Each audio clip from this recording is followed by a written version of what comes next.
The story kicks off back in the good old days when humans had electricity. In Chicago, a young Charlie is watching Looney Tunes. Little Danny is playing with an iPad, and their mother Rachel chats on the phone. Suddenly, the father Ben bursts inside, and with a worried look, he informs them that they don't have much time left. Rachel seems to know what he's talking about. Elsewhere, two guys are seen going somewhere via the main highway. One of them is Ben's brother, Miles, and the other one is his friend. Miles receives a call from Ben, who frantically tells him it's all gonna turn off and it will never ever turn back on. Confused, Miles asks his brother to explain calmly, but just then, his phone gets switched off. At the same time, his friend's smartphone also blanks out automatically. On the other hand, as lights begin to flicker, Ben checks his laptop, which says downloading files. Just in time, it hits 100%, after which he pulls a USB plug from the laptop and slips it into a metallic triangular locket-like thing. On the highway, Miles and his friend step off of their stalled car to witness a stream of headlights flickering off, one car at a time. Planes start crashing here and there, transformers explode and catch fire, and even the iconic Willis Tower goes pitch black. We are then shown an aerial view of the globe, which shows that lights are going out everywhere. It starts in the northeast corner of the US and spreads west and southward. The world is falling into chaos. Guess it's time to bust out the old playing cards and books by candlelight, a fate which Gen Z views as worse than death. Then we hear a narration which informs us that 15 years have passed since that fateful day. After the blackout, nothing worked. All electronic items were rendered useless, and not only that, car engines, jet turbines, and even small batteries became defunct. This created a chain of events that caused mass casualties, sickness without medicine, fires without fire trucks, food without factories. Soon governments fell, and militias started rising. After the blackout, the United States was divided into 6 parts: the Monroe Republic, the Georgia Federation, the Plains Nation, Texas, the California Commonwealth, and the Wasteland. Due to the terrorizing state of the cities, most people have left for other safer places. Ben and his family are among those, as they have relocated to the countryside. It is a peaceful colony in the Monroe Republic, where a few hundred people have settled. It is revealed that Ben's wife Rachel passed away a few years ago, and now he is dating a British medical doctor named Maggie. The children, Danny and Charlie, are also grown up now, but Danny is vulnerable to being alone as he has severe asthma. One day, as Charlie is out in the forest with her brother, she finds an abandoned RV. Curious, she gets inside and finds a mini fridge that reminds her of something. Minutes after the blackout, her parents let her eat all the ice cream that was melting because that would be the last ice cream she ever had. A few days later, as Charlie is out on one of her usual expeditions in the forest, the main military force of the Monroe Republic, the Monroe Militia, barges into the colony. The militia have the Monroe Republic symbol branded on their wrist to identify them as simps for Maryland. As members. As this settlement is located in the Monroe Republic, the residents have an obligation to give up their crops as a form of tax. However, Ben knows that this is more than just a tax issue. Realizing that something bad is about to happen, he approaches his good friend Aaron and hands him the locket, which contains the USB that we saw earlier. He tells him to keep the locket safe, no matter what. Then, the captain of the militia group, Major Tom Neville, asks for Ben to come with them. He also inquires about his brother Miles, but Ben replies that they haven't met in 15 years. As everyone watches in fear, the militia prepares to leave, but just then, Danny points a crossbow at them, threatening them to let his father go. Ben tries to calm the situation down, but to no avail. Unfortunately, he is the first one to be shot, and because of this, Danny takes down an enemy. Soon, the villagers also start attacking the militia, but they are of no match. After several people are killed, Tom and his army finally leave, but not before taking Danny with them as a hostage. A while later, Charlie finally arrives and finds her father lying in a pool of blood. With his last breaths, he informs her that Danny has been kidnapped by the militia, and now their only hope to retrieve him is Miles, who is living in Chicago. Charlie pleads with him to hang on, but Ben tells her to find Uncle Miles before passing away. Expectedly, Charlie is devastated by the incident, but she has no time to grieve. She packs her belongings and gets ready to head out alone, but a concerned Maggie and Aaron also decide to join her, much to Charlie's dismay. The trio travels the entire day through dangerous terrain and forms a close bond with each other. The next morning, when Charlie heads to a nearby waterfall to fetch some water, she comes across a dangerous-looking man named Nate. Since the world is plunged into total anarchy after the blackout, every new individual is deemed to be a threat, even more so for a girl like Charlie. Know what I'm saying? But luckily for her, Nate simply asks her name and then lets her go. That evening, Charlie and her group find an abandoned plane and decide to sleep inside. But unfortunately, Unfortunately, it turns out to be the hideout of a group of scavengers. The thugs hold the three at knife point, and one of them takes Charlie away. Realizing the danger, Maggie cleverly makes the other thugs drink some whiskey, which she had poisoned earlier, and as soon as they do, they choke to death. On the other hand, the final thug tries to have his way with Charlie, but just then, Nate arrives in the nick of time and saves her. The next morning, he accompanies the group, as it turns out that he is also heading to Chicago. Maggie is skeptical about the new member in the squad, and warns Charlie that they shouldn't trust anyone, but the latter reminds her that not everyone is bad. Elsewhere, as Major Tom and his army are resting, Danny manages to free himself from his shackles and flees. He runs the whole night and gets far away from the militia, but eventually collapses near a house due to an asthma attack. A few hours later, he wakes up inside the house and finds a lady pointing her rifle at him. She introduces herself as Grace and inquires how he ended up here. Danny responds that he was kidnapped, and hearing this, the woman finally lowers her guard. She also hands him an inhaler, mentioning that it belonged to her late son. Elsewhere, the group finally reaches the city of Chicago, which is also located in Monroe Republic. It's a sight to behold. Wrigley Field is covered in ivy plants. Streets are filled with fish vendors, and the Volkswagen Beetle cars turned into horse buggies. Following the information given by Ben, they reach a hotel and ask the bartender about a certain Miles Matheson. At first, the bartender denies knowing anyone by that name, but when Charlie mentions that her father has recently died, he speaks up. He reveals that he himself is Miles, but he has been keeping his identity a secret due to security reasons. He's literally the first person they talked to, so he's not doing a great job of hiding. Shortly after, Miles takes his niece inside and talks to her privately. Charlie tells him everything about how the militia killed her father and kidnapped Danny. She then inquires about why they are after her family, to which Miles responds that Ben knew something about the blackout. The leader of the Monroe Republic, General Monroe, is a cruel dictator who wants to take control over the entire country and eventually the world. But for that, he needed weapons like tanks, fighter planes, and even nuclear bombs. And since Ben was the only guy who knew about the blackout's cause, Monroe believed that he could reverse it. Hearing all this, Charlie becomes even more concerned about her brother and asks her uncle to help her, but surprisingly, he refuses. He claims that the mission is too risky and it's not worth fighting for. Distraught, Charlie heads back to her group and prepares to leave. Seeing her upset, an overprotective Nate confronts Miles and almost gets into a fight, but instead gets his identity exposed from his wrist. It turns out that Nate is also a member of the Monroe militia, and he was following Charlie and the group just so he could get to Miles. Everyone is stunned by the revelation, but before they can take action, Nate runs away. Despite his location being compromised, Miles still refuses to leave his hideout. He asserts that he will face the militia alone if he has to. Charlie and the group offer to help him, but Miles shouts at them, forcing them to leave. In no time, a large army of militia, including Nate, arrives and starts fighting with Miles. But despite being outnumbered, he uses his incredible sword skills and agility to kill the enemies one by one. Soon, Charlie and the gang also return and join the fight, making it slightly more even. Amidst the chaos, a member of the militia tries to kill Charlie, but surprisingly, Nate knocks him out before running away. After a while, Miles kills the captain of the militia group and eventually ends the fight. He then agrees to join Charlie and the others to find Danny, making everyone excited. Following this, Miles has a flashback about the night of the blackout. After the whole world goes dark, he gets out of his car along with his friend. They then return to their Marine Corps base, revealing that the two of them are Marines. There, a flash of the friend's tattoo, an M in the same style as the militia's symbol, reveals that Miles's friend is none other than Sebastian Monroe, the current leader of the Monroe Republic. Elsewhere, Major Tom and his men follow Danny's footprints and arrive outside Grace's house. Initially, the kind woman tries to save the boy, but when Major Tom threatens to kill her, she steps aside. With this, the militia barges inside the house and recaptures Danny. After they are gone, Grace covertly goes to the basement and takes out her pendant, which is similar to the one that Aaron is carrying. When she presses it, surprisingly, a light bulb inside the room starts glowing. Grace then plugs the pendant into her makeshift computer and starts chatting with someone. The guy on the other side is relieved that the militia didn't catch her secret.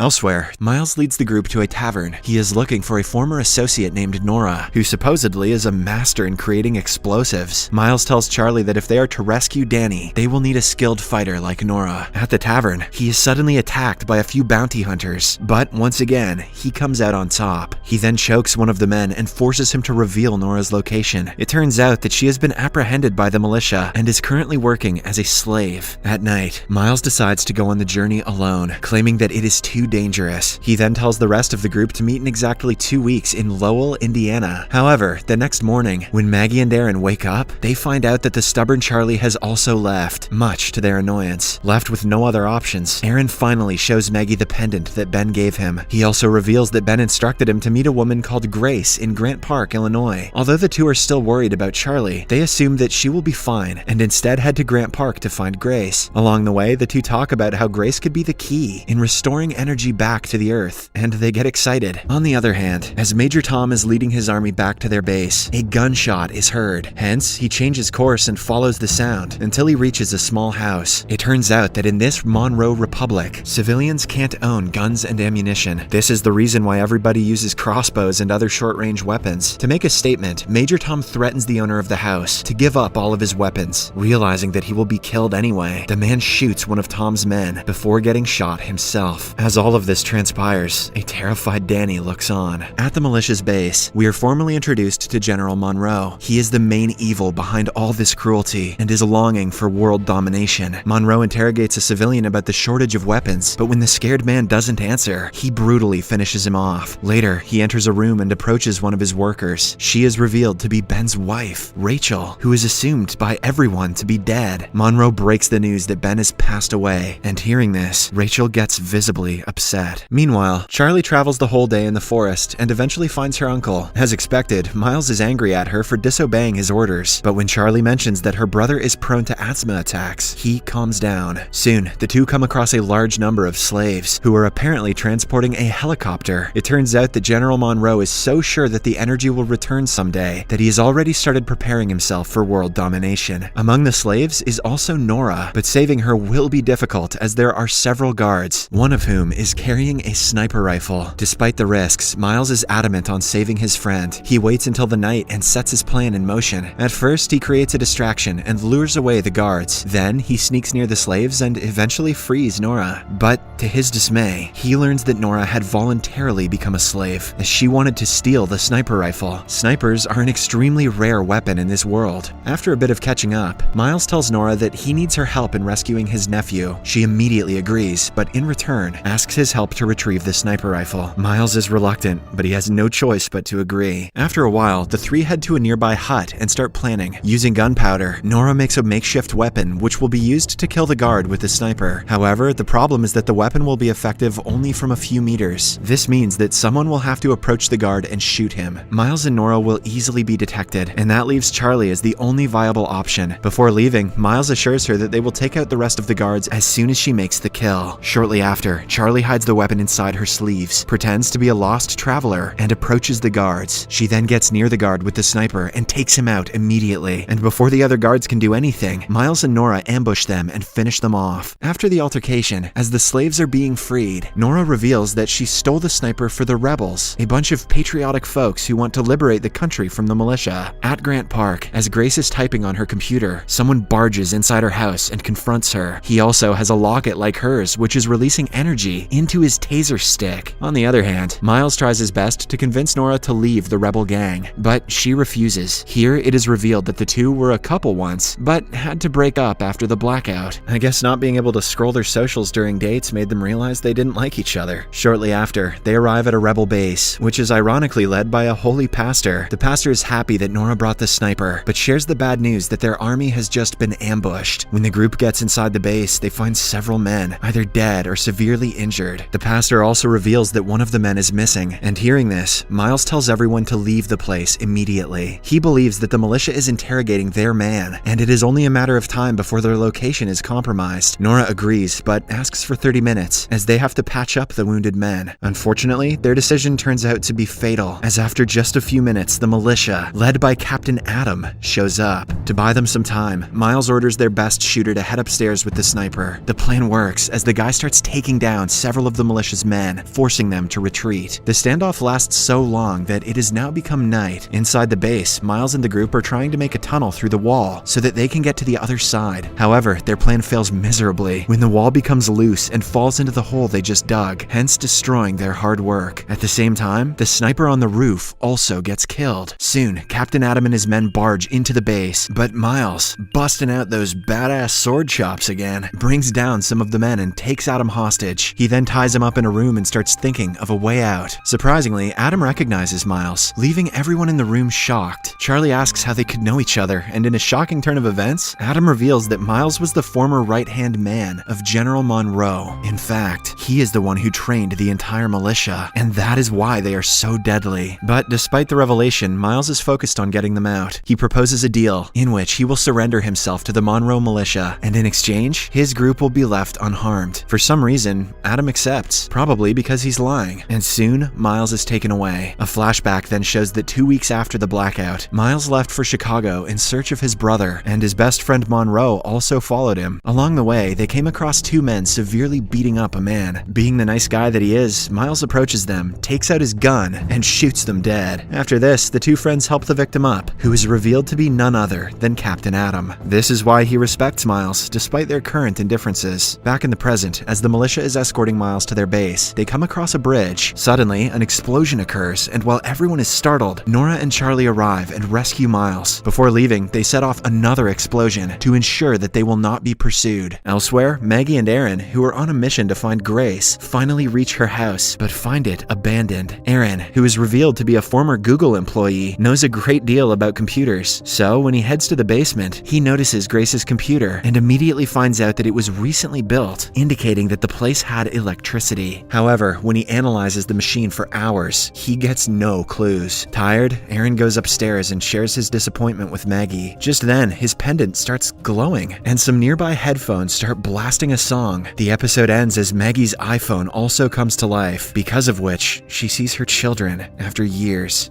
To see what happens next, watch the second part in Series Recapped.